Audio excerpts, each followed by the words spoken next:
தொடக்க நூல் அதிகாரம் 9. நோவாவுடன் கடவுளின் உடன்படிக்கை. கடவுள் நோவாவிற்கும் அவர் புதல்வருக்கும் ஆசி வழங்கி கூறியது: பழுகி பெருகி மண்ணுலகை நிரப்புங்கள். மண்ணுலகின் விலங்குகள், வானத்து பறவைகள், நிலத்தில் ஊர்வன, கடலின் மீன்கள் அனைத்தும் உங்களுக்கு அஞ்சி நடுங்கட்டும். அவை உங்கள் கைகளில் ஒப்படைக்கப்பட்டுள்ளன. நடமாடி உயிர் வாழும் அனைத்தும் உங்களுக்கு உணவாகட்டும்.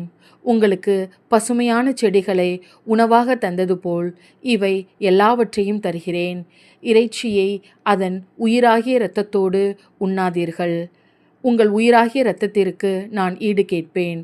உயிரினம் ஒவ்வொன்றிடமும், மனிதர் ஒவ்வொருவரிடமும் நான் ஈடு கேட்பேன். மனிதரின் உயிருக்காக அவரவர் சகோதரரிடம் உயிரை நான் ஈடாக கேட்பேன். ஒரு மனிதரின் இரத்தத்தை எவர் சிந்துகிறாரோ அவரது இரத்தம் வேறொரு மனிதரால் சிந்தப்படும். ஏனெனில் கடவுள் மனிதரை தம் உருவில் உண்டாக்கினார். நீங்கள் பழுகி பெருகி பன்மடங்காகி மண்ணுலகை நிரப்புங்கள். கடவுள் நோவாவிடமும் அவருடன் இருந்த அவர் புதல்வரிடமும் கூறியது: இதோ, நான் உங்களோடும் உங்களுக்கு பின்வரும் உங்கள் வழிமரபினரோடும் பேழையிலிருந்து வெளிவந்து உங்களோடு இருக்கும் உயிரினங்கள், பறவைகள், கால்நடைகள், நிலத்தில் உங்களுடன் உயிர் வாழும் விலங்கினங்கள் எல்லாவற்றோடும், மண்ணுலகில் உள்ள எல்லா உயிர்களோடும் என் உடன்படிக்கையை நிலைநாட்டுகிறேன். உங்களோடு என் உடன்படிக்கையை நிறுவுகிறேன். சதையுள்ள எந்த உயிரும் வெள்ளப்பெருக்கால் மீண்டும் அழிக்கப்படாது. மண்ணுலகை அழிக்க இனி வெள்ளப்பெருக்கு வரவே வராது.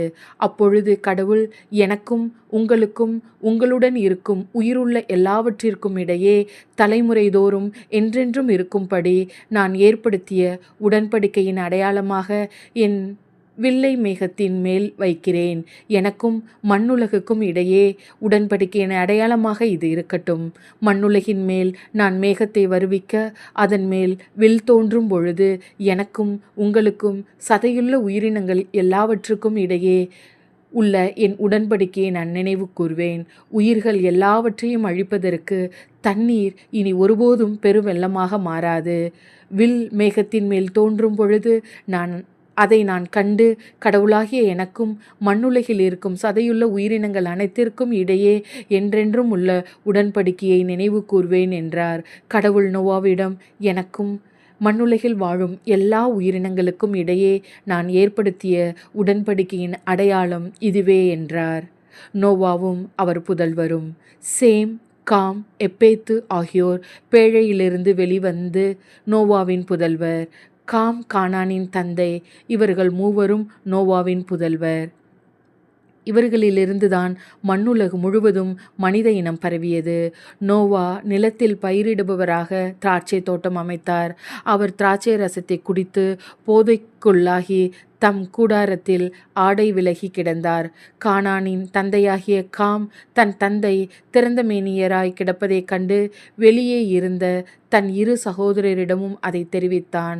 அப்பொழுது சேமும் எப்பேத்தும் ஒரு துணியை எடுத்து தங்கள் இருவரின் தோள் மேல் போட்டுக்கொண்டு பின்னோக்கி நடந்து தங்கள் தந்தையின் திறந்த மேனியை மூடினர். அவர்கள் முகம் எதிர்ப்பக்கம் நோக்கி இருந்ததால் தங்கள் தந்தையின் திறந்த மேனியை அவர்கள் பார்க்கவில்லை. நோவாவிற்கு போதை தெளிந்ததும் தன் இளைய மகன் தமக்கு செய்ததை அறிந்தார். அப்பொழுது அவர், கானான் சபிக்கப்பட்டவன், தன் சகோதரருக்கு அவன் அடிமையிலும் அடிமையாக இருப்பான். சேமின் கடவுளாகிய ஆண்டவர் போற்றி, அவனுக்கு கானான் அடிமையாக இருப்பான். கடவுள் எப்பேத்து குடும்பத்தை பெருக செய்யட்டும். அவன் சேமின் கூடாரத்தில் வாழட்டும். அவனுக்கும் கானான் அடிமையாக இருக்கட்டும் என்றார். வெள்ளப்பெருக்குக்கு பின்னர் நோவா 350 ஆண்டுகள் வாழ்ந்தார். இவ்வாறு நோவா 950 ஆண்டுகள் வாழ்ந்த பின் இறந்தார். இது ஆண்டவரின் அருள்வாக்கு. இறைவா, உமக்கு நன்றி.